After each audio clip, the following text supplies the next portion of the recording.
Bismillahirrahmanirrahim. Terjemahan buku Ihya Ulumuddin karya Imam Al-Ghazali. Cetakan tahun 1992, buku jilid 2, mulai dari halaman 660.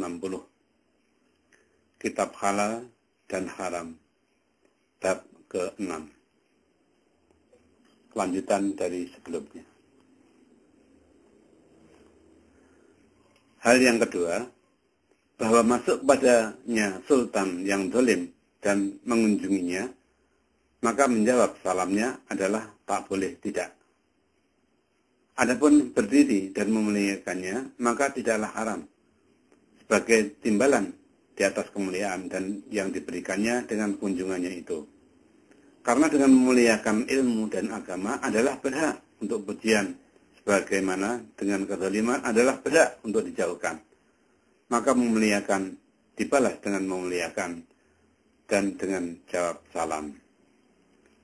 Tetapi yang lebih utama bahwa tidaklah ia bangun berdiri kalau ia bersama sultan yang datang itu pada suatu tempat khilwah atau tempat sepi, supaya tampak dengan yang demikian itu kemegahan agama dan kehinaan kezaliman, dan melahirkan kemarahannya karena agama dan berpalingnya dari orang yang berpaling dari jalan Allah. Maka Allah Ta'ala berpaling daripadanya.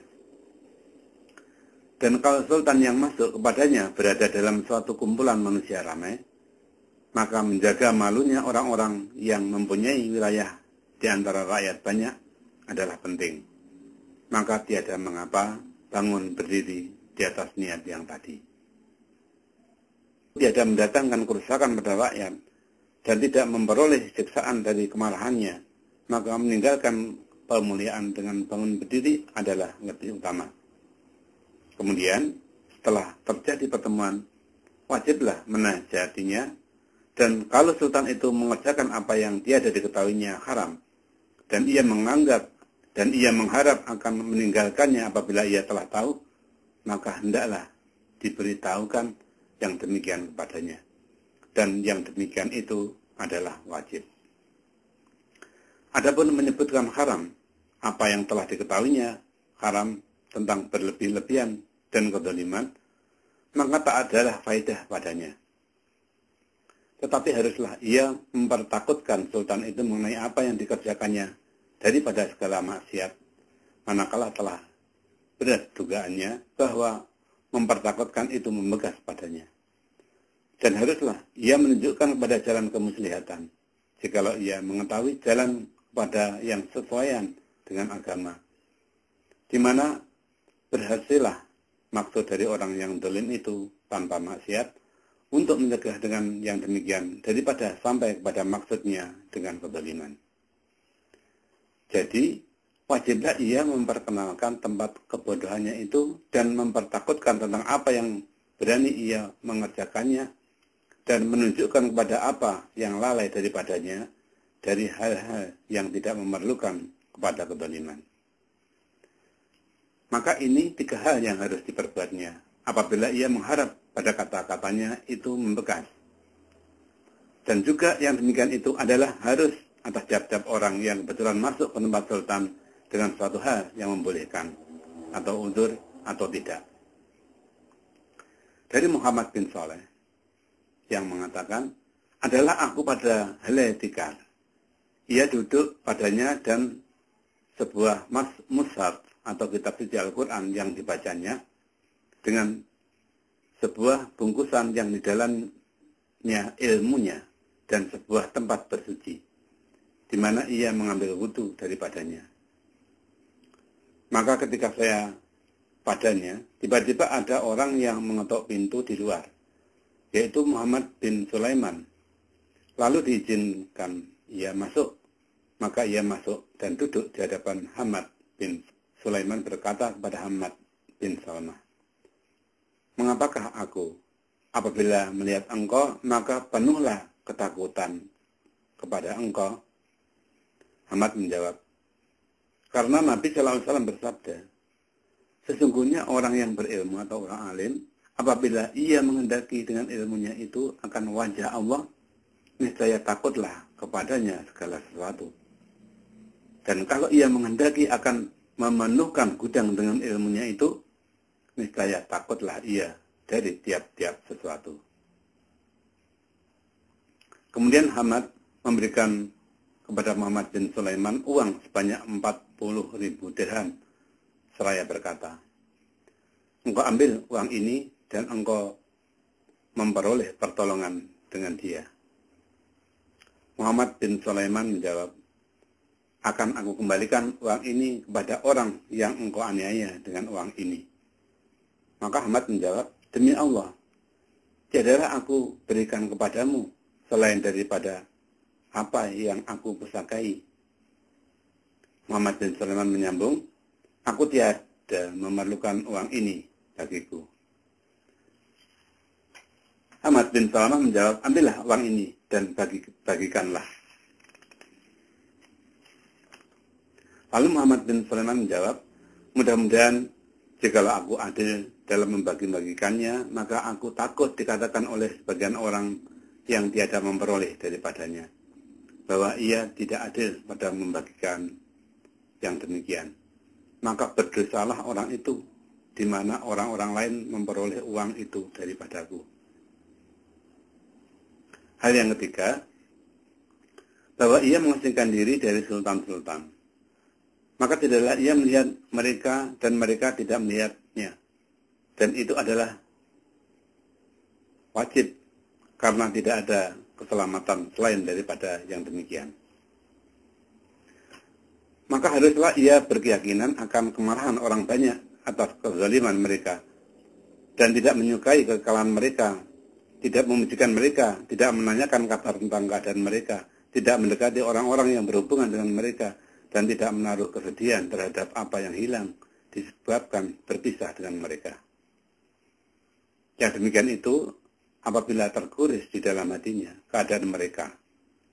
Dan jikalau ia melupakan tentang mereka itu, maka adalah lebih baik.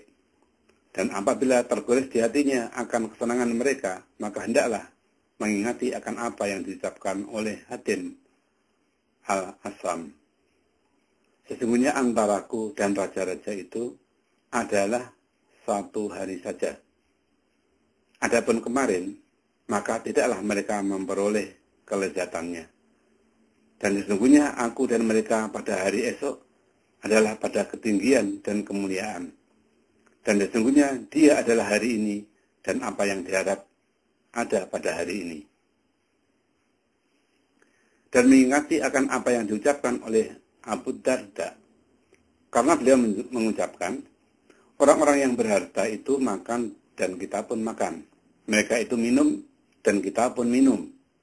Mereka itu berpakaian dan kita pun berpakaian. Mereka mempunyai kelebihan harta yang dipandang pada harta-harta itu dan kita memandang bersama mereka kepada harta-harta itu. Dan di atas mereka perhitungannya, sedang kita terlepas daripadanya. Kelimannya, orang yang zalim dan maksiatnya orang yang maksiat, maka seyogialah derajat orang itu turun pada hatinya. Dan ini adalah wajib di atas orang-orang yang mengetahui itu. Karena orang yang timbul daripadanya apa yang tidak disukainya, niscaya tidaklah dapat dibantah, berkuranglah kedudukan orang itu dalam hatinya. Dan perbuatan maksiat seyogialah untuk tidak disenangi. Karena ada kalanya ia lalai dari perbuatan maksiat itu, atau ia senang atau ia benci.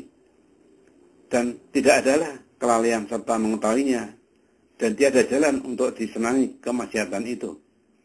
Maka tidak boleh tidak dari kebencian kepadanya. Dan hendaklah penganiayaan tiap-tiap orang terhadap hak Allah seperti penganiayaannya terhadap hakmu sendiri. Maka jikalau engkau mengatakan bahwa kebencian itu tidak masuk dalam ikhtiar atau pilihan, maka bagaimanakah wajibnya kebencian itu? Kami menjawab bahwa tidaklah demikian. Karena orang yang mencintai itu akan benci dengan panggilan tabiatnya sendiri, apa yang tidak disukai oleh yang dicintainya, dan yang menyalahi dengan dia. Maka orang yang tidak benci pada kemaksiatan terhadap Allah adalah ia tidak mencintai Allah. Dan sesungguhnya tiada mencintai Allah orang yang tiada mengenalnya. Dan mengenal atau makrifat itu wajib. Dan mencintai Allah itu wajib. Apabila ia mencintai Allah, niscaya ia benci tiap-tiap yang dibenci oleh Allah. Dan suka tiap-tiap yang disuka oleh Allah. Dan akan datang penegasan itu dalam kitab kecintaan dan keridhaan nanti. Kalau Anda mengatakan bahwa adalah ulama-ulama salaf dahulu masuk ke tempat sultan-sultan, maka aku menjawab, ya, pelajarilah maksudnya mereka. Kemudian masuklah. Bagaimana diceritakan bahwa Hisam bin Abdul Malik datang mengerjakan haji ke Mekah. Maka tatkala ia memasuki Mekah, lalu berkata, bawalah kepadaku seorang sahabat Nabi Shallallahu Alaihi Wasallam. Maka lalu orang menjawab, wahai Amirul Mukminin, mereka itu tiada lagi, sudah meninggal semuanya. Lalu Hisam menyambung, dari tabi'in. Maka dibawalah kepadanya Taus al-Yamani. Tatkala Taus masuk ke hadapan Khalifah Hisam itu, beliau membuka alas kakinya dengan tepi permadaninya dan tidak menyalamkan kepadanya dengan panggilan Amirul Mukminin. Tetapi beliau mengatakan, Assalamualaikum ya Hisam. Selamat kepadamu